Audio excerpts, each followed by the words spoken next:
আর শুনুন, যারা ভগবান নিয়ে বিভিন্ন রকমের কথা বলে, যারা বলে যে ভগবান মানলেও কি হবে, না মানলেও কি হবে, এই তো আমার চলে যাচ্ছে, আমার তো কোনো সমস্যা নেই, হ্যাঁ ভগবান কি করবে, এই তো আমি অমুক জিনিস করছি।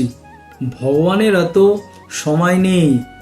ভগবান মনুষ্যকুলকে স্বাধীনতা দিয়েছে, তাকে মনুষ্য রূপে পৃথিবীতে পাঠিয়েছে তার কর্ম করার জন্যে, তার ভালো মন্দ বোঝার জন্যে।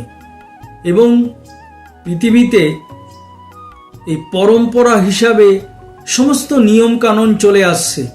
তা আপনি কোনটা মানবেন? আপনি মনুষ্য জীবনে থেকে সমস্ত কুকর্ম করবেন, আনন্দ ফুর্তি করবেন, মানুষকে ঠকাবেন এবং বড়লোক হবেন, টাকার মালিক হবেন, হন না, ভগবানের তাতে কিছু যায় আসে না। আবার যারা বুদ্ধিমান মানুষ, তারা এই জগতে থেকে ভগবানের নাম গান করে সমস্ত কাজ করেন, কিন্তু তাদের উদ্দেশ্য একটাই, ভগবত প্রাপ্তি। তো ভগবান তখন তাকে সেভাবে উদ্ধার করেন।